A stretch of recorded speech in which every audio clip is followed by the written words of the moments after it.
Le 7-9 sur France Inter. Votre invitée Léa Salamé a été ministre de la Culture, elle est députée de Moselle. Bonjour, Élie Filippetti. Bonjour. Pourquoi vous restez au Parti Socialiste ?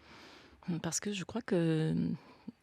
crois dans les idéaux que porte le Parti Socialiste, c'est-à-dire une gauche qui est réaliste mais ambitieuse, qui est fidèle à son histoire, celle du monde ouvrier, celle des grandes conquêtes sociales et qui en même temps veut affronter les défis de la mondialisation. Le Parti Socialiste actuel vous répond à... Non. Conduit cet idéal-là ? Non, pas dans son fonctionnement actuel, mais dans ses idéaux affichés en tout cas, y compris ceux d'ailleurs qui ont été votés à une écrasante majorité l'année dernière au Congrès de Poitiers, puisque dans la motion qui est arrivée en tête, eh bien, finalement, il y avait beaucoup de choses sur lesquelles on pouvait se retrouver. C'était plutôt une motion de gauche, social-démocrate, dans laquelle il y avait par exemple pas évocation d'un bouleversement des règles de la négociation sociale ou du droit du travail. Je crois que ces idées-là, elles sont modernes, elles sont d'actualité, elles sont capables d'affronter la crise économique et la mondialisation. Vous dites moderne, Manuel Valls parle de conservateur, en parlant des frondeurs, en parlant de vous. Manuel Valls dit qu'il a mal au cœur. Il a mal au cœur d'utiliser le 49.3. Ça ne s'est pas vu parce que visiblement il l'avait préparé de longue date.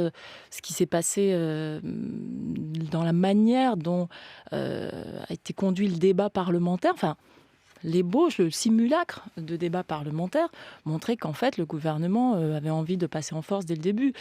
Je m'explique. D'abord, il y a eu 5 jours qui ont été programmés pour un débat aussi important et aussi qui faisait autant polémique dans la société française. Seulement 5 jours, c'était pas beaucoup.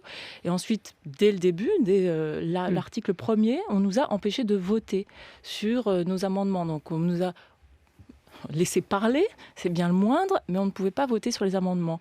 Et puis, le deuxième jour, on annonce le 49.3. Donc finalement, il n'y a eu aucun débat parlementaire réel sur un texte qui vise à transformer les négociations sociales dans le pays. Sur un texte sur lequel Manuel Valls a fait beaucoup de concessions par rapport au projet de loi initial, sur les indemnités prud'homales, sur les licenciements économiques pour les groupes qui font des bénéfices à l'étranger notamment.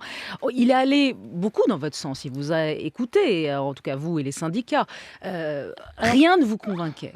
Non, ce n'est pas vrai, parce que il y a eu des améliorations qui ont été apportées par rapport à une première version, franchement, que le MEDEF semblait avoir écrite.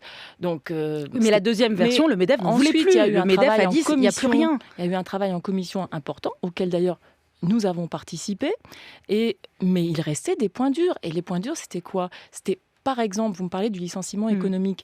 Bon, le périmètre, il a été modifié hier matin dans une réunion à Matignon, mais on n'en a jamais discuté dans l'hémicycle. Mais surtout, la définition même du licenciement économique, elle est restée, qui dit en fait on prend des éléments divers qui sont listés et puis il y a à la fin ou tout autre élément de nature à justifier ces difficultés. Bon, ça c'est beaucoup trop vague. Bon, sur la question de l'inversion de ce qu'on appelle la hiérarchie des normes, ça veut dire quoi ? Ça veut dire que la loi, elle doit protéger, que l'accord de branche peut donner plus de sécurité et l'accord d'entreprise encore plus de sécurité. Bon, normalement c'était ça, que ça fonctionnait comme ça. Là, il y a une inversion, donc on veut donner la primauté à l'accord d'entreprise. Nous, on disait simplement, on demandait une seule chose, c'était qu'il soit inscrit dans la loi que l'accord d'entreprise ne pouvait être que plus favorable aux salariés qu'un accord de branche. Ça nous a été refusé. Est-ce que vous allez voter la motion de censure déposée par la droite et le centre ? Tout d'abord, on va essayer de rédiger nous-mêmes, les députés de gauche opposés à ce texte, nous-mêmes de déposer. Vous avez rendez-vous à 11h et vous allez vous compter, parce qu'il faut que vous soyez 58. Il faut pour être très clair 58. Pour déposer une motion de censure. Voilà, c'est très important de comprendre que vraiment la procédure parlementaire est très stricte. Il faut être 58 députés pour pouvoir simplement déposer une motion de censure. Est-ce que vous êtes 58 ? Pour l'instant, non. Et on essaye évidemment avec les députés de toutes les gauches, les députés Front de gauche, les députés écologistes. On a évidemment porté une vision qui était très semblable, celle de défendre davantage les droits des salariés.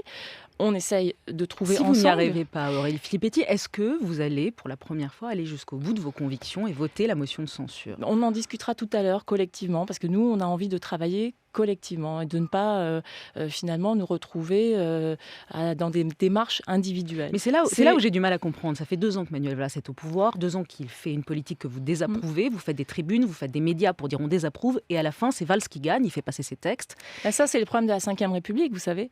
Et c'est bien la difficulté aujourd'hui, c'est qu'on voit que ce système, il est quand même à bout de souffle. On avait déjà une diarchie, c'est-à-dire le président de la République et le Premier ministre, on voit bien que ça ne fonctionne pas, ça ne fonctionne plus, puisque finalement, il y a une tension au sommet de l'exécutif qui est néfaste à tout le monde. Mais en plus, quand le Parlement est ainsi totalement mis sur la touche, pour un texte qui, par ailleurs, prétend renforcer le dialogue social, on voit qu'il y a vraiment un énorme problème. On n'imaginerait pas ça en Allemagne. Et pourquoi ? Parce que, d'abord, en Allemagne, il y a une culture du compromis qu'on n'a pas en France. Mais en plus, parce que l'Allemagne, c'est un vrai système parlementaire. C'est-à-dire que Angela Merkel ne peut pas passer outre sa majorité parlementaire. Ici, on est quand même vraiment dans une situation de passage en force à la fois politique, mais aussi sociale. Parce que ce que je rappelle, c'est que il n'y a pas de majorité à l'Assemblée pour voter ce texte, et il n'y a pas non plus de majorité dans le pays pour le soutenir. Le 49.3, c'est un outil constitutionnel, et il y a une manière de le contrer, ça s'appelle la motion de censure, que vous n'êtes pas sûr de voter. Mais ceci dit, le fait que le gouvernement ait recours au 49.3, ça montre qu'il n'avait pas de majorité, et ça dépasse bien le cercle de ceux qu'on appelle les frondeurs. Pour changer les choses, vous dites favorable à des primaires à gauche, très bien. Quand Arnaud Montebourg dit le week-end dernier, s'il y a des responsabilités à prendre, je les prendrai. Ça veut dire qu'il est candidat à ces primaires à gauche, ou j'ai mal compris ? Il le dira lui-même, vous savez, il s'exprimera. Il s'est exprimé la semaine dernière et il s'exprimera encore lundi. Au Montbeuvray. Lundi au Montbeuvray. Moi, je suis dans un débat qui correspond à mon rôle, à moi qui est d'être députée. Et aujourd'hui, on a beaucoup de choses à faire, beaucoup de choses à trancher. C'est pas une période facile pour un député de la majorité socialiste qui a participé à l'élection de François Hollande de se retrouver dans cette situation. Depuis 48 heures et la révélation de France Inter sur l'affaire Baupin, on entend toute une série d'élus, de femmes, députés et autres, libérer leur parole sur le sexisme en politique. Pourquoi vous n'avez pas signé le texte hier, paru dans Libération, 500 élus femmes pour dénoncer l'omerta ? Parce que j'en ai marre que les choses ne bougent pas.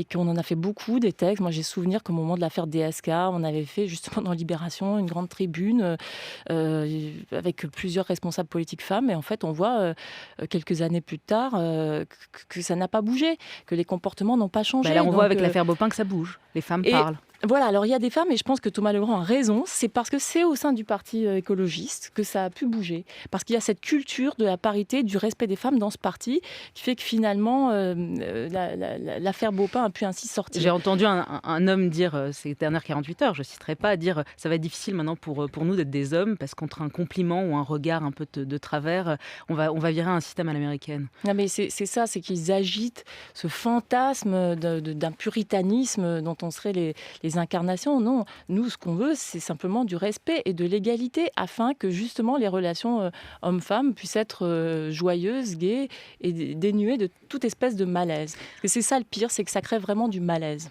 Aurélie Filippetti, notre invitée, belle journée à vous. Merci à vous Léa Salamé, il est 8h moins 3.